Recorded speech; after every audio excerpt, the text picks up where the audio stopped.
welcome to The Explainer. Today, we're diving into something at the very heart of almost every piece of software you use, the database.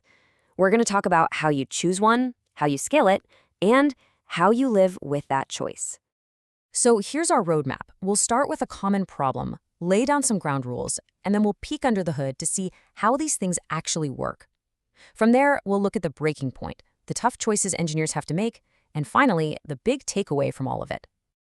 Okay, let's kick things off with a scenario that is both a dream come true and, well, a little bit of a nightmare. Imagine that app you've been working on, your passion project. It just went viral. We're talking overnight success. It sounds amazing, right? But the real question is your database ready for it? And that brings us right to our first section, because that viral moment you've been dreaming of can become a full-blown crisis. It can bring your entire system to a grinding halt.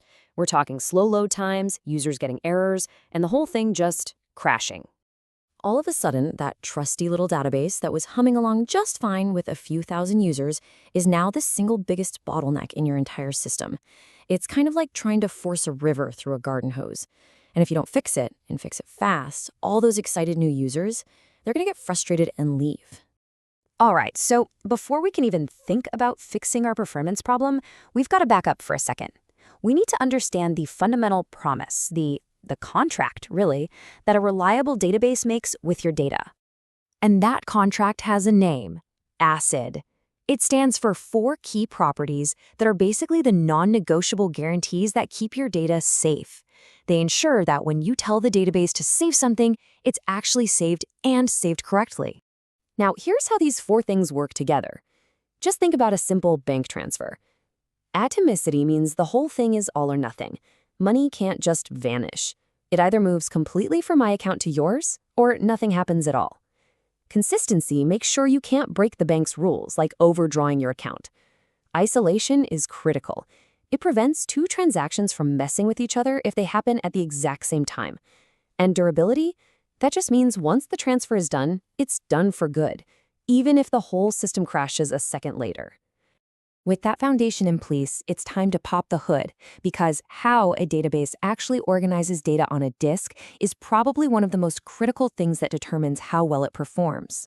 You see, performance isn't magic. It's a direct result of these data structures. And the 2 most common ones out there force you to make a really fundamental choice right from the start. It all comes down to a simple question. Are you going to be reading data more often or writing it? And this slide lays it out perfectly. On one side, you've got the B tree, which you'll find in traditional databases like MySQL and Postgres. Think of it like a perfectly organized library card catalog. It's absolutely brilliant for finding something very, very quickly. It's optimized for reads. Then on the other side, you've got the LSM tree, used in systems like Cassandra.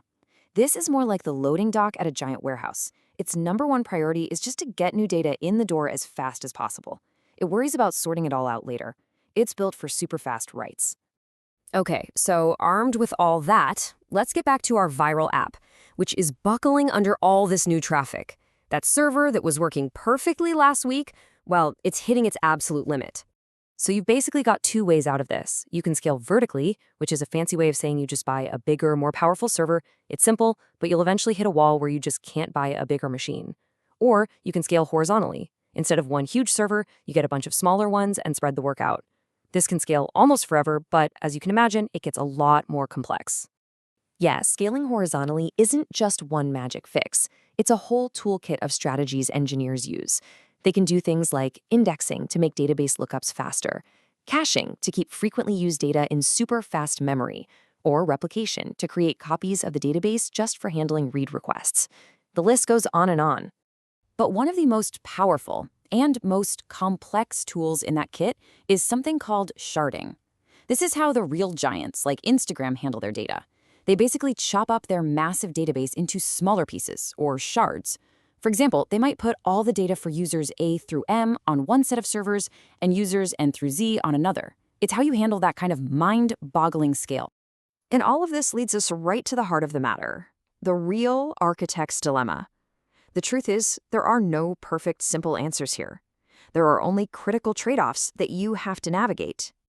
You know, when you're engineering systems at a massive scale, the entire game is about trade-offs.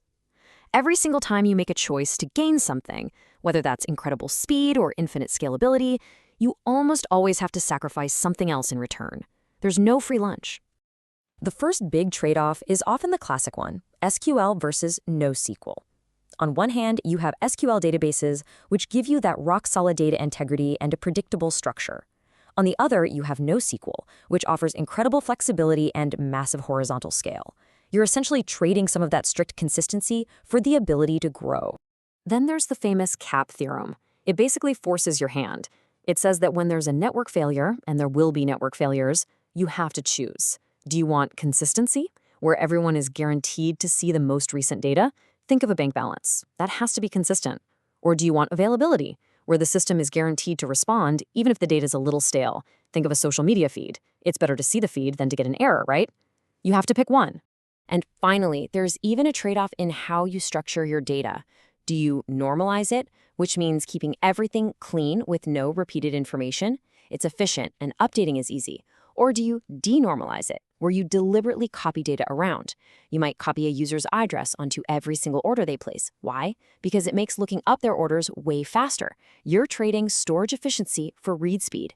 So after going through all this complexity, all these forks in the road, what's the ultimate piece of wisdom you hear from the engineers who have actually built and run these massive systems? It might sound a little strange, but the advice is this. When it comes to your database, boring is good. Choose the boring technology. That means picking the databases that have been around forever, the ones that have been battle-tested by thousands of companies. Why? Because boring means predictable. It means stable. It means when something breaks at 3 a.m., there's a huge community and tons of documentation to help you. That new, shiny database might promise the world, but the old, boring one is the one you can count on. And look, before you even think about migrating to a new database, which is a huge, painful, and risky thing to do, make absolutely sure you have squeezed every last drop of performance out of what you already have. Have you actually read the manual for your current system cover to cover? Have you tried the simpler fixes first? Migrating a live database should always be your absolute last resort. And that's really the key takeaway. It's not about finding the one best database that solves all problems, because it doesn't exist. It's about deeply understanding your specific problem, and then consciously choosing the right set of trade-offs that will work for you. So the question isn't, what's the best database? It's for whatever you build next, what trade-offs will you choose?